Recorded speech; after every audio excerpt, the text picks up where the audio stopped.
Assalamualaikum warahmatullahi wabarakatuh. Selamat siang semuanya. Melalui video ini saya akan membahas tentang manajemen risiko berdasarkan ISO 31000 tahun 2018. Ada beberapa poin yang akan saya jabarkan.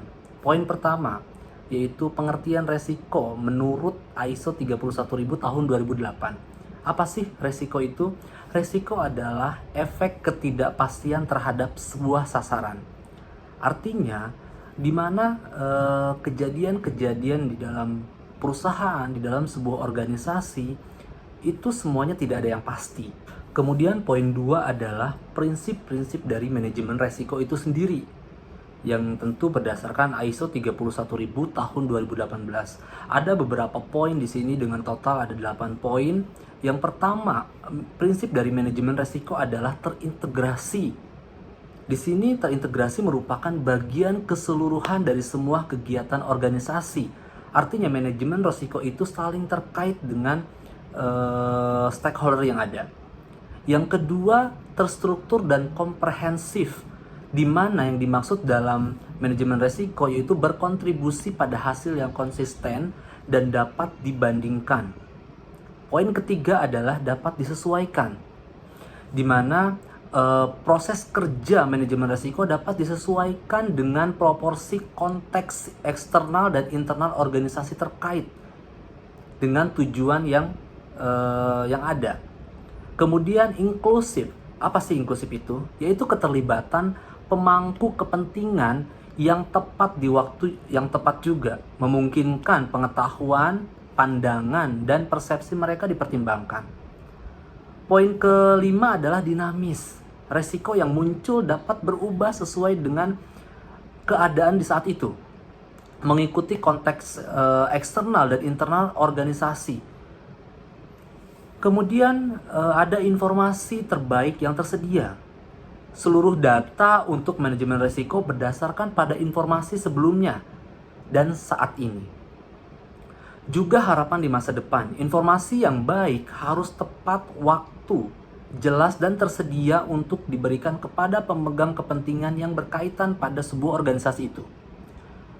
Kemudian faktor manusia dan budaya, di mana faktor ini lebih mengerucut kepada perilaku dan budaya manusia yang sangat memengaruhi di setiap tingkatan manajemen resiko. Kemudian yang terakhir adalah peningkatan berkelanjutan.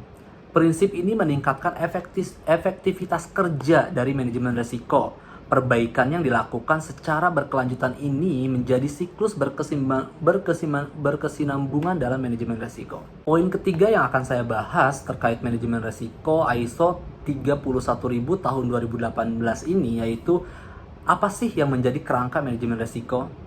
Oke, dalam ISO 31000 tahun 2018, kerangka kerja manajemen risiko terdiri dari kepemimpinan, komitmen yaitu sebagai pusat atau dasar, kemudian ditopang oleh siklus dari integrasi, desain, implementasi, evaluasi, dan perbaikan.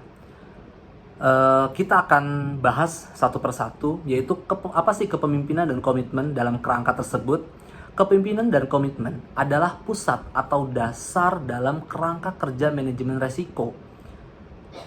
Kemudian integrasi. Secara harfiah, integrasi berarti penggabungan atau pembauran sesuatu yang berbeda menjadi satu kesatuan yang utuh.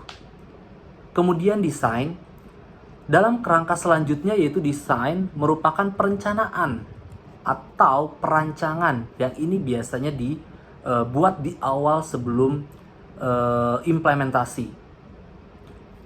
Kemudian ada implementasi. Di sini implementasi itu pelaksanaan dalam kerangka kerja manajemen risiko yang setelah dibuat dari poin desain tadi, yang merupakan tindak lanjut manajemen risiko yang dibuat dan ditetapkan bersama di sebuah organisasi atau sebuah perusahaan. Kemudian yang tidak kalah penting adalah evaluasi. Suatu proses untuk mengukur atau menilai apakah suatu program atau kegiatan yang dilaksanakan sesuai dengan perencanaan. Dan kita membutuhkan evaluasi. Apakah selama ini sesuai apa yang telah dijalankan itu baik atau tidak baik. Sehingga kita tahu selanjutnya akan seperti apa. Nah, ketika kita sudah melakukan evaluasi, poin yang paling akhir adalah perbaikan. Ketika kita misalkan tahu bahwa apa yang kita jalankan selama ini itu tidak begitu bagus, maka perlu ada perbaikan-perbaikan di poin-poin yang memang harus ada improvement.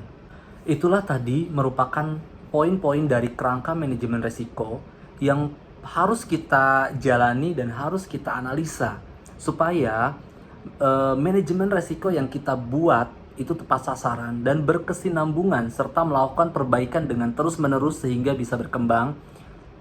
Kemudian poin yang terakhir yang akan saya bahas di sini adalah proses dari manajemen resiko. Dalam manajemen resiko ISO 31000 tahun 2018, beberapa prosesnya adalah pertama identifikasi resiko. Identifikasi resiko ini bertujuan untuk mengidentifikasi seluruh jenis resiko yang ada dalam suatu organisasi atau sebuah perusahaan yang tentunya berpotensi menghalangi atau menurunkan bahkan menunda tercapainya sasaran dari unit pemilik resiko tersebut. Kemudian yang kedua adalah analisa resiko. Analisa ini bertujuan untuk mengetahui profil dan peta dari resiko-resiko yang ada di sebuah perusahaan atau organisasi dan akan digunakan dalam proses evaluasi dan strategi penanganan resiko tentunya. Kemudian poin ketiga adalah pengendalian resiko. Proses ini bertujuan menemukan jenis penanganan yang efektif dan efisien dalam suatu resiko. Yang terakhir adalah mitigasi resiko, di mana proses mitigasi ini merupakan komunikasi dan konsultasi yang bertujuan memperoleh informasi yang relevan serta mengkomunikasikan setiap tahapan proses manajemen resiko sehingga pihak-pihak yang terkait dapat menjalankan tanggung jawabnya dengan baik tentunya. Demikian beberapa poin yang saya bahas dan saya jabarkan tentang manajemen resiko menurut ISO 31000 tahun 2018. Terima kasih banyak. Assalamualaikum warahmatullahi wabarakatuh.